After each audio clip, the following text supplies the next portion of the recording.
guys! Welcome back to my channel. Again, my name is Jap. Kumusta po kayong lahat? Okay, so yun guys, maraming salamat po sa walang sawang pagsubaybay sa ating pong daily love reading. And kung ikaw ay bago pa lang sa ating channel, mag-subscribe na po kayo and i-click mo na rin yung ating notification bell para lagi kang updated sa ating mga bagong upload. Okay, so tingnan natin guys. Ito yung energy ni person. Ano yung nararamdaman ni person sa'yo? Nararamdaman ng person mo sa iyo ngayon?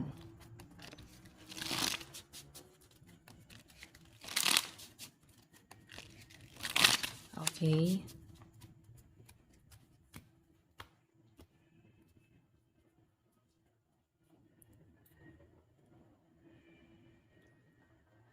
And ano naman yung nararamdaman?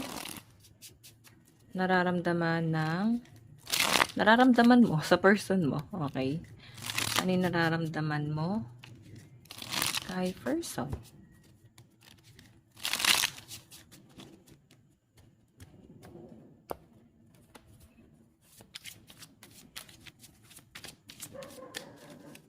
Okay.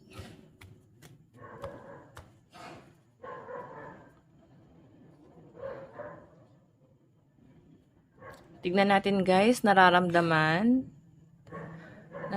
mo kay nararamdaman ni person sa'yo. Oh, 10 of Swords. Bakit siya nasasaktan? Sobrang hirap na siya guys sa relasyon yung dalawa. Sobrang hirap na siya sa sitwasyon yung dalawa. Sa pinapakita po sa akin dito, siguro ang daming struggle. Ang dami nyo guys pinagdadaanan. Or ang dami niyang pinagdadaanan. Parang feeling niya ang daming niyang kailangan gawin para mapatunayan sa iyo yung sarili niya. So, I think ganun yung nangyayari. Kailangan niyang patunayan yung sarili niya sa inyo. Siguro, may hirapan siyang makuha ka or may hirapan siya guys. Alam mo yun, may hirapan siya sa relationship yung dalawa. Nasasaktan kasi siya guys. Ang daming challenge, ang daming conflict. Pwede nga guys na itong person mo na to, parang gusto na niyang bumitaw. Sobrang hirap na to. Ano ba to? Madami ka bang demand sa kanya? Pwede guys na marami kang gustong mangyari or hinihiling sa kanya na parang ito yung gawin mo, dapat ganito tayo, dapat ganyan. So, baka nape-pressure to si person. Okay. Tignan po natin ano naman po yung ano naman yung tingin ni person sa'yo. Page of Swords. Mabait ka naman daw, pero siguro medyo matalas ka magsalita. Like, parang sarcastic. Alam niyo yung sarcastic? Kung paano ka magsalita, sobrang inaano mo siya. Sobrang nililimitahan mo siya, guys. Pero may pagka-prank ka din, guys, no? Okay, dumidepende ka kasi sa kung ano yung what I mean, kung ano yung magiging action niya eh. So, pinapakiramdaman mo siya, guys. Kasi Page of Swords ka pa dito. So, yung tingin sa'yo ni person, pinapakiramdaman mo siya. Okay? Parang tingin niya nga sa'yo, guys, para kang bata. Ganyan. Tignan po natin ano naman po yung action ni person. Meron tayong the star.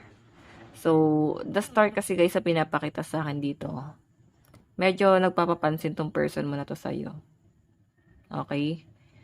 Sa pinapakita rin sa akin guys, parang nagpapakitang gilas siya. Parang, alam mo, may mga sinasabi siya na gusto niya na ma-amaze ka sa kanya. Ayan po. Gusto niya na ma-amaze ka sa kanya. Na parang, wow, talaga, ganun ka, ganyan ka, ganito, ganyan. Medyo napapa-impress. Okay? Tignan po natin ano naman po yung outcome. Meron tayong 6 of Pentacles. Yung outcome kasi guys, parang feeling niya nalilimo siya ng pagmamahal sa iyo eh. Ang dami mo daw ang dami mong kino-consider. Ano ba to? Ang dami mong responsibilidad. Pwedeng, ang nakikita ko rin guys, hindi naman ganun kaganda yung daloy ng pera nitong taong to. So, siguro, humihingi siya guys ng tulong or may pahaging nararamdaman mo. Pwedeng maiisip mo na baka pinipirahan lang ba ako nito? Kasi si person guys, ganun eh. Pero sa pinapakita naman sa akin guys, baka kasi ganun yung pinaramdam mo sa kanya. Okay? Ganun yung unang approach mo sa kanya eh, na parang ikaw yung lagi nanlilibre. Hanggang sa nasanay siya. Naging kampante siya ng ganun. Okay? So, Six of Pentacles, guys, ang pinapakita sa akin dito. Gusto niya bumawi sa mga sacrifice, no? Sa mga ginawa mo sa kanya. Gusto niya bumawi sa inyo. Bottom of the deck, guys, meron tayong Eight of Swords. Oh my God, parang lagi itong niloloko. Lagi siya, guys, sinasaktan. Sa pinapakita rin sa akin, guys, parang ano, iwas na to sa relasyon eh. Okay, kaya pala ganyan yung energy niya, Ten of Swords. Baka nakilala mo siya ng broken-hearted. And siguro, hindi naman siguro guys, pera talaga yung kailangan niya. So, is kailangan niya talaga ng tulong mo. Ang dami niya guys, kino-consider ngayon. Ang dami niya guys, pinagdadaanan. So, nandun pa siya sa healing process. Nung nakilala mo siguro tong person na to. Okay, ang dami niyang problema. And ikaw naman, parang guardian na ano pa. Alam mo yun, parang fairy godmother. Or kung lalaki ka, ano ba? Basta para kang ganon, na parang willing magbigay ng wish niya. Ng wish, no? Kahilingan. Parang si Aladdin, no? Sa kang genie na lumabas saan ba yun? Sa bote. Parang, alam mo yon kaya mo ibigay yung mga kahilingan niya, pero siguro, nililimitahan mo. Kasi tinitignan mo rin ano yung intention niya sa inyo eh. Yun yung nararamdaman ni person din sa inyo, guys. Na ayaw niya naman guys na maramdaman mo yung nararamdaman mo ngayon. Hindi naman yung intention niya eh. Pwedeng, ang dami niya lang din guys talagang pinagdadaanan. Okay, malakas po yung ear sign, Aquarius, Gemini, Libra, and Capricorn, Taurus, Virgo sa side po ni person. Nararamdaman mo kay person, meron tayong Six of Swords. Okay. So, Six of Swords kasi guys, nararamdaman mo naman na kaya kanyang buhatin. Napaka-effort, napakasipag. Wala ka guys maririnig na kahit na ano sa taong to. Kasi talagang sobrang hands-on. Okay? Mabait naman tong taong to guys sa pinapakita sa akin, no? Nararamdaman mo naman eh, na handa niya guys gawing kampante yung buhay mo. Oh. Yun yung nararamdaman mo sa kanya. Tingin mo kay person. Meron tayong Prince of Torches. So, passionate ka sa kanya. Nararamdaman mo rin guys na mahal ka ng taong to. So, siguro may pagdadoubt ka lang din talaga.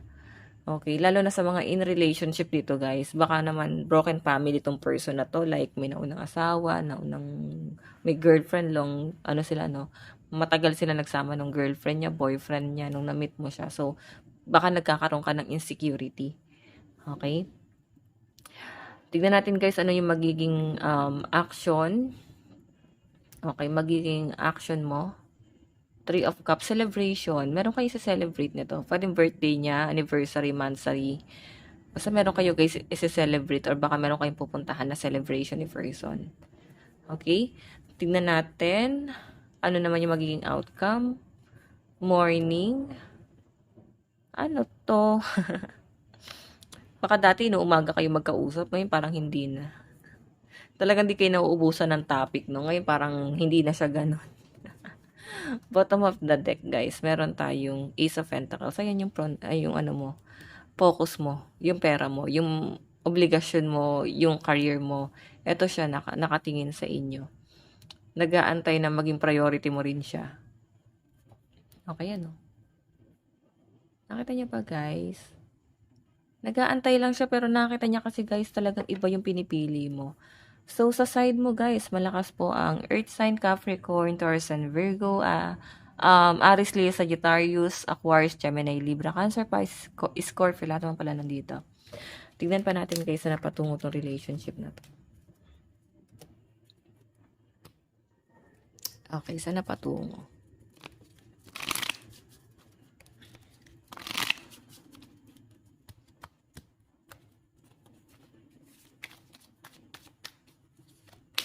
Meron tayong High Priestess. Ayan yung kailangan nyo guys iwasan, no? Yung tamang hinala. Puro pagdududa kasi sa relasyon na to eh. Pagka ganyan kasi guys, napaka-immature, oh, di ba? On and off tong relasyon na to guys. Iba block, i-unblock, iba block, i-unblock. Iba kasi, no? Malakas kasi yung pakiramdam nyo guys. Iba yung nararamdaman mo sa taong ko. Okay? Oh. Tapos aantayin. Puwedeng nagkaroon na ng ending or puwedeng ilang araw na kayo di nag-uusap, pakiramdaman kayo ngayon. So, nakikita ko guys, mag-uusap rin naman kayo nito. May nagpapahabol kasi rito, judgment, ayun, no? Mag-uusap din kayo guys, no? Magkakaayos lang din kayo nito. Kung naghiwalay kayo ng mga ilang araw pa lang guys, no? Meron kayong matinding pagtatalo, pwedeng hindi ka na lang din talaga sinabayan ng tong taong to. Kung ikaw tong nagbunga nga, or kung si person yung nagbunga nga guys, no? May umiwas na lang, ayaw na guys makipagsabayan pa. Ayan, meron tayong year sign na Aquarius, Gemini, Libra, Aries, Leo, Sagittarius, love advice. Meron tayong synchronicity.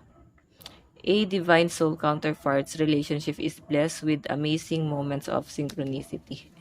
So, alam nyo guys, nakita ko dito, parang naaalala nyo isa't isa. Moment. Think of a special moment that brought you much joy with your partner. Okay. Tingnan pa natin. Meron tayong Cupid. Love is in the air when Cupid's around. So, new love. Actually guys, yung pagmamahal naman hindi na babago. Talagang fresh pa rin, no? Yun nga lang guys, talagang nakikita ko rito dahil nga parang fresh pa rin. Parang ano, hinahanap niyo yung dating siya or hinahanap ni first yung dating ikaw.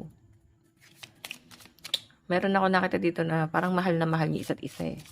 Mensahe sa ni person, I need space. 'Di ba? Sabi ko sa inyo eh, ilang araw na kayo hindi nag-uusap. No contact. Tingnan natin. We've been together for lifetime, 'di ba? Magkakayos lang din kayo, guys, no? Bigyan mo ng time tong taong to or baka ikaw yung binibigyan ng person mo ng time. Tingnan natin, meron tayong I love you the moon and back a million times. Pagka-poetry tong taong to, guys, no? So, sa nakikita ko, guys, mahal na mahal ka talaga nito. Siguro binibigyan ka lang talaga niya ng time. Ayaw kanyang sabayan sa galit mo. So, pinapahupa niya lang din yung tension sa pagitan yung dalawa. Pero sa pinapakita sa akin, maayos niyo rin to guys, okay? So guys, ito lang po ang inyong daily love reading bukas po ulit. God bless and love you all. Bye-bye po.